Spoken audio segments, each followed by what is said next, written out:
wonderful Wednesday. Thanks for joining me here today for yet another live stream brought to you by the wonderful people over at Princess Dental Staffing.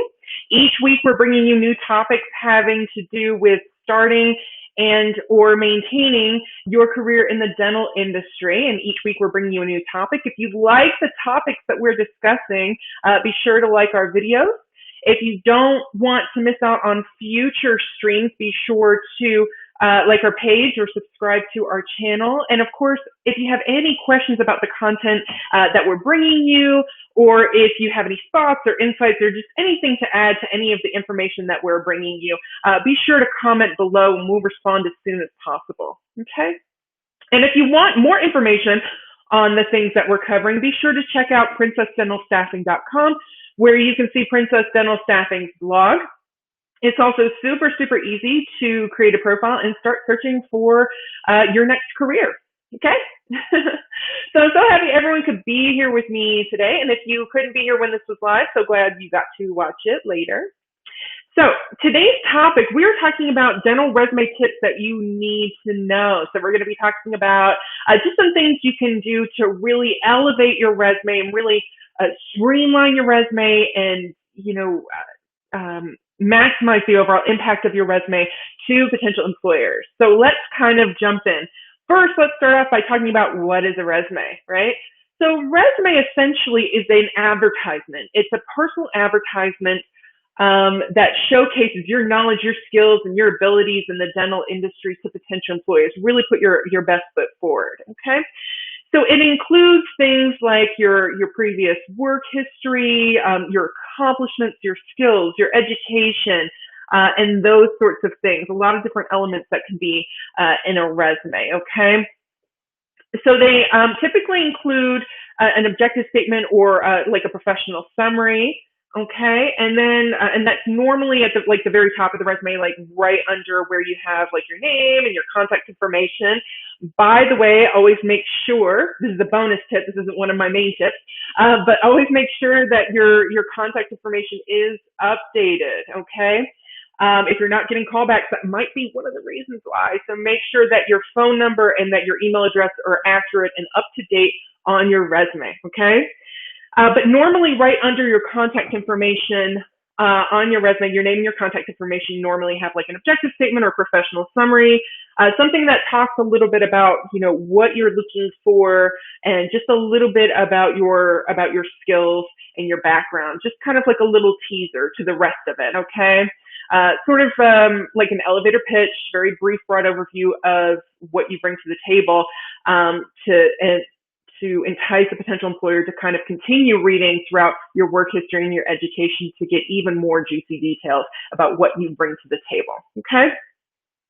So you definitely, if you are currently actively looking for work, or even if you're just casually browsing at opportunities, you definitely want to have that resume up to date and ready to go. So even if you're not actively looking, it's always a good idea to treat a resume like a living document, something that needs to be constantly updated, just so that it's ready to go when you need it to be, okay? So let's talk about some of the tips that, like I said, are really going to help maximize the impact of your resume to potential employers, okay? So let's talk about that. Firstly, using numbers, okay? Sometimes we call them metrics, including some numbers in your resume, okay? So, what that really does, injecting those numbers and those metrics in your resume. Well, first, let's talk about what we're talking about. So, when we're talking about metrics, we're talking about amounts, dollar amounts, percentages, time frames, things of that nature. Basically, numbers, something that helps quantify your experience. And that's exactly what it does. When you include those metrics in your resume, it helps quantify your experience and clearly illustrate, your background to potential employers. Okay. So it kind of puts it in a frame of reference, essentially. Okay. So adding those numbers, can really, paint a picture for potential employers regarding the breadth and depth of your experience. Okay, so as many numbers as you can. Metrics are always a great thing to include. For example, you might say, so instead of saying that you process patient X-rays, you might say, the number of patient X-rays that you process on a daily basis, on a weekly basis, on average. Okay, it doesn't have to be perfect numbers, but like an average will work. Okay, but that's a number, right? That's a metric. Okay, how many, and then also on a daily or weekly basis, the time frame. So really helps kind of put your experience in a frame of reference. Question here, what are some good responsibilities to use numbers with? So like I said, processing X-rays, how many X-rays, or how many patient X-rays are you processing regularly? How many patients are you seeing on a daily or weekly basis? If you introduce a new system to something that helps process patients faster or something like that, by how much? How much time are you saving, or how much in terms of like minutes or what percentage, something like that. So there are definitely tons and tons of metrics that you can include, tons of numbers that you can include to help quantify your experience. Great question, Taylor. So tip number 2 is to keep it short and sweet. I always say, your resume needs to be clear, concise, readable, and condensed down to the most pertinent information, okay? If you're writing a resume, it really shouldn't be more than 2 pages, okay? If it's more than 2 pages, you might want to consider a CV, or you just want to pare it down just a little bit and, go through it again and make sure that you take out all of the extraneous information. That's likely what the issue is going to be, just taking out some of that extra information, repeated information or things that are not necessarily related to a career in the dental industry. Okay. So, if you do have a kind of a lengthy resume, or there's like just a lot of information in your resume, what could potentially happen is that could lead the potential employer to starting to skip around your resume to kind of find the information that they're most interested in, or it could result in your resume just not getting read at all. If it becomes really, really lengthy, it just becomes very, very cumbersome to read. So to kind of put this into perspective, let me kind of put this into perspective a little bit. So there was a recent study done within the last few years that said the average number of applicants per job opening is 52. Okay, so let's take that number for a second, 52. Now let's see, each one of those applicants has a 2-page resume. That's over 100 pages of information that your potential new employer, your recruiter, your HR representative, or someone is going to have to read through. So you want to keep it short and sweet and impactful, okay, to make sure that you stand out from the stack. Alrighty. So that's kind of our goal with our resume. So again, really read through there and make sure you're taking out all of the extra information, the extra verbiage, and make sure that it's organized in such a way that it's using it has a good use of the white space on your pages. Okay. For example, your work entries, your job entries, you're really good with about 5 or 6 bullets per, depending on how many job entries that you have, like 5 or 6 bullets. Okay.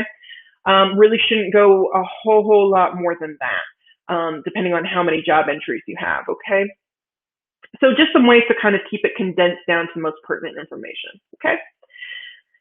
Tip number 3, include keywords. I am such an advocate for including keywords. As a matter of fact, I am a huge advocate of tailoring your resume to each job posting that you apply for. I know it's tedious. I know it's a lot of work. I get so many clients who say, I don't want to do this. This just takes too much time. They roll their eyes at me, and I get it. It does. It takes a lot of time, but think of it as an investment. Taking that time and investing it into your job search, okay? Because I really do think that it does give you more opportunities to get callbacks if you tailor your resume to each and every job posting, okay? Specifically to each and every job posting. So basically have a template and kind of tailor it to each job posting, okay? I think it's time well spent in your job search. Okay. And one of the ways that you tailor it is by using those keywords. Okay. So what are keywords? Keywords are those words and phrases that you see in job postings, essentially, especially in the qualification section. And of course, keywords are also industry related. Okay. So that dental terminology is going to be a really big source of keywords for you. Okay.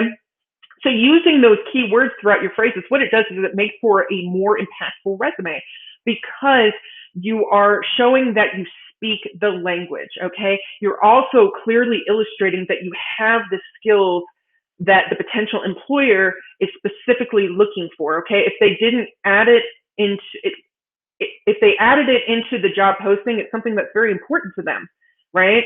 So you want to make sure that you hit on that information and make sure that you're really tailoring your resume to that and using those keywords. Really pepper those keywords liberally throughout your resume, and it's really going to make for a very impactful resume. Okay. Okay. So tip number 4 is to emphasize your skills. Okay, and we're talking hard and soft skills here. Okay. So when it comes to let's do a quick little review. Hard skills are going to be your technical skills, right? Those are those skills that are teachable and more easily testable, okay? Whereas your soft skills are a little bit more personality based and they're not necessarily as easily testable, okay? So make sure that you're emphasizing both those hard and soft skills in your resume, okay? That you've got a good balance. So, hard skills are really going to help set you apart from other candidates, especially ones that are not as prevalent. Okay, especially ones that are a little bit more rare in candidates. So if you do possess some hard skills or specialized experience or training that is not as prevalent in your field, but is definitely related to your field, make sure that you put that first, make sure you put that front and center.